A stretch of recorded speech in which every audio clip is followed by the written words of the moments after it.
Hi there, it's Laurie at Positive Thanks Living, and I've been having insights from making pockets for a week or more.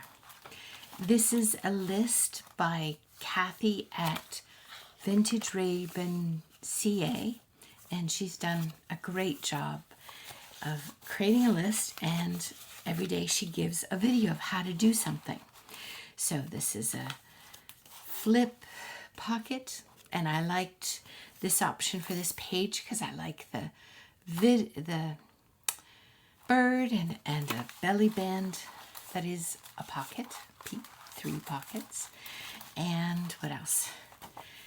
A hidden pocket, a side-loading pocket. I made it hidden. This is just a regular pocket, but I matched it up with the page so that it's not obvious. And this is a 3 pocket corner, and this is this is me not following the instructions for the belly band pocket. So I did 3 pockets, but obviously not small pockets, and making a pocket out of vellum because I really liked this page and I wanted to be able to see it behind. And this, you can see all how she makes the pockets on her channel. This is a slider pocket, it's a secret slider pocket, and a floating pocket from a book page. I was gifted these scraps from an in-person fellow crafter, and I'll show you more about that later. But for today, because it sparked so many ideas doing pockets day after day after day, I wondered whether I'd get tired of it. But what it really did was it really sparked my imagination. So I have all these, like you probably do. Maybe you do, maybe you don't, I don't know. But junk mail envelopes, you know how they come in the mail and you keep things, and my husband's really good at keeping them for me. And I thought, what if I use some tea dyed or avocado dyed, because I've been experimenting with avocado dyeing, and put them through my embossing folder, the one that creates a raised image. You see, this is a raised image. This is just paper. But I did it on junk mail envelopes that have been tea dyed. And you see, you don't need a lot of extra embellishment on them because the design and the tea dyeing or avocado dyeing is the coloring. I just have been trying to use up my, not use up, but use my Amity Bloom washi. I love the washi. I love it so much. And you know, are you like me? I don't know, that you hoard things? I do. So I'm determined for this journal I'm going to use them. So just putting a little bit of washi on the edge of a tea-dyed, embossed junk mailer can make something really beautiful. So that's what we're going to do in this video. I'm going to show you how to do it and also share my insights. I have, I don't know, 6 of them, 7? You'll find out in the title of this video. This is the avocado dye. I'll put a picture in of how I'm dyeing it. Usually I go in my garage, but North Carolina right now is very cold. I'm not going in the garage for that. So this is tea dyed, and this is avocado dyed. And the reason I am late making this video on this Friday is because I misplaced my other tea dyed ones and had to start all over last night. You know how that goes. Well, maybe you don't, but you want to do something, you want to use something, and you put it somewhere to keep it safe, and then you can't find it. Yeah, that was me. So, starting over, I'm going to talk about the insights I've gotten from 9 days of making pockets in a row, and enjoy. Hi there. So, yeah, as I make these certain things. I want to apologize for the little bit of cloudiness on the right-hand part of the screen. Obviously, I had a smudge on my camera and didn't notice till after it was all done. I'm using the Sizzix Big Shot to make the embossing impressions. So as I was making pockets and even more pockets, I had some insights, as I mentioned, and part of it is doing the same element, whatever it is, in this case pockets, doing it over and over. I realized it can really spark your imagination. And I wondered why. Maybe it's about boredom. Maybe you're just doing things over and over and your brain can think. But maybe it's because it's like bouncing off of the same element. You start to pay attention to the actual element, like to the details of what a pocket is, and the experience of what you like about that element, that ephemera, and what you don't like makes an impression. And doing the same thing over and over makes you aware of what you're good at and what you're not. I realized just making these pockets, 9 pockets, that I was trying to follow Kathy's instructions, but I wasn't listening very well, or at least I wasn't remembering well. And the upside of this realization is that now I'm okay about slowing down and maybe even watching a tutorial twice or 3 times or more. So that part of the realization was it's about mindfulness, putting your mind in what you're doing. And the benefit of slowing down? Well, yeah, mindfulness. By watching something more than once, and you need to do that to learn how to do it well, that's where mindfulness does set in. It made the first belly band with pockets, made me make it in a way that wasn't what Kathy described in her tutorial video, but hey, it's still a good belly band, and the concept is there now in my head.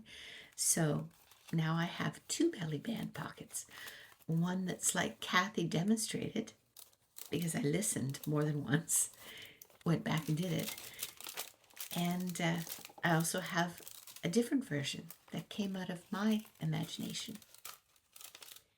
So the fourth, I think it's the fourth benefit that I realized, the insight is that discernment is another benefit that comes from doing something over and over. By making more than one pocket, I realized that certain pockets are better placed on certain pages. There were pages that I didn't want to cover up. I liked the page. So, for example, using the flip out pocket, it worked well there. And also making things on vellum worked well when I wanted to see the page underneath. So it's not as though I couldn't put anything on that page. I just needed to be discerning about which element I was going to put there. It made me realize that it's about the page and not just the pocket. It's about the balance on the page, the movement, about hiding something or covering something or showcasing something. Yeah, framing a focal point. In one of these pockets, these envelopes that I'm making here, I make something that highlights a page. It's really interesting how that showed up, and I didn't intend it. So again, the discernment part, interesting. Yeah, another insight that came out was about what's working and not working. Completing a bunch of pockets so far makes me aware of what works and what doesn't. And what and why something is a little wonky, and why it's secure. And yeah, that's something I would never know. We'd never know if we'd only made one pocket in one style. So that was interesting. I think this pocket that I'm looking at now is the one that I eventually put on a page in a way that highlighted something on the page. Yeah, I think it's this one. So, another insight. I think this is the 6th. Making more than one element, like making more than one pocket or one tag or whatever, it teaches us which tool we prefer, which includes glue. You know, which glue you prefer for this as opposed to the other glue. As an example, so making these pockets, I knew that Kathy had used a circle punch, so only punching out half of a circle at a time. And I have circle punches, but I'm never that great at them, to be blunt. And I thought, okay, what are some other options? Okay, take a look here. This is where I highlighted, just because of the window. On that page, you can see the altar of the church image. Anyhow, sorry. Back to my point, my insight. Yeah, I found another way to make a divot in a pocket, and that's using my punch board. It's an envelope punch board where you make envelopes. It has a punch to make a divot, and I started using that as my pocket divots, and I really like it. In fact, one of my in-person friends, the one that gifted me the papers, she commented, she says she didn't recognize the punch. Where did I get it? And I told her where it was from. Yeah. So there's things we have around us that maybe we don't look at as an option. And when you're doing pocket after pocket after pocket, your brain will start searching your room without you realizing it. Yeah, so that it's a chance to find something new, try something new. As wonderful as a circle punch is, and so many of us use a circle punch, it's possible to find something else. And probably the last insight I had was that by making more than one junk journal piece of ephemera in a row, it really brings home how versatile this crafting that we do is. We can bring in so many things and use so many things in ways we may not assume we can, just by trying. We can incorporate so many different art supplies, and it makes each kind of ephemera, even if we're making pocket after pocket after pocket, it makes that pocket unique in the way it is. So there's 7 thoughts after a week of crafting, making pockets of all things. Also doing some tea dyeing and some avocado dyeing. And it became evident after a while what I was thinking as I was doing it. Yeah. So because I found that page where I want to highlight the image, that statement was particularly appropriate.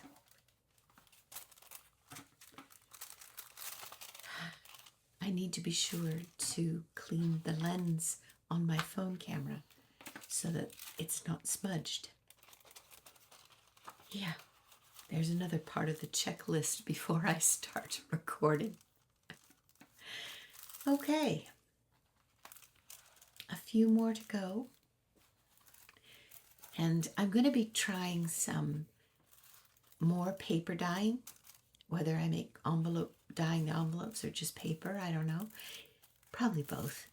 I'm going to try boiling some red cabbage in water and using that water after adding some baking soda and some vinegar to dye some paper. And people have done this. So many people have done this. It's not new, but for me, in my kitchen, it's new. So I'll let you know how that goes on Tuesday. These here are I wanted to put the envelope over the edge of a page, and yet I wanted to have tags in it from the top. So I chose to just use a utility knife blade and do a very slim slit in the very top. I'm showing you here. I did that in the other one. I actually did it afterward, but it is very easy to do. And I didn't bring out my mat that you're supposed to cut on. I just used the hard board from the Big Shot Sizzix, so I wouldn't damage my table. And it worked really well, I think. I'm going to close up this envelope so that it is a pocket from the top down, and add a little bit of washi tape so that when you look through the opening that makes the pocket, it has something pretty at the top. It also strengthens. The washi tape strengthens everything. This is all washi tape from Amity Bloom. I'll link below to her Etsy shop, her channel. She just had a bunch of washi tape that she released, and it's already sold out apparently. So I feel very blessed that I have the ones I do have, and yet instead of hoarding, I'm going to use them. And this journal is appropriate because I'm going to keep it, especially as it builds. It's the kind of journal that it will build upon itself, signature by signature. Yeah, I talked about it in the first video, and I'll link below. It's a creation concept by Natasha at Treasure Books. So I'll link below to her video of how she made hers. And you can see the direction that I'm going. But we have another week of pockets with Kathy at Vintage Raven CA. The CA stands for Canada, I presume. And so they'll all fit in this signature. So then we'll move on from the pockets to something else. I'm pulling out my list here. As you might tell, I'm doing a voiceover because I couldn't craft and talk at the same time.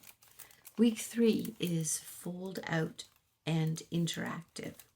So that's 21 to 30 of the ephemera elements, or the elements in a journal. So these first 2 weeks are about pockets and holders.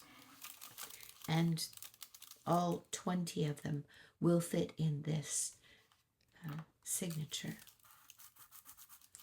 Yeah, the next one, tomorrow, I think, is a paper bag pocket.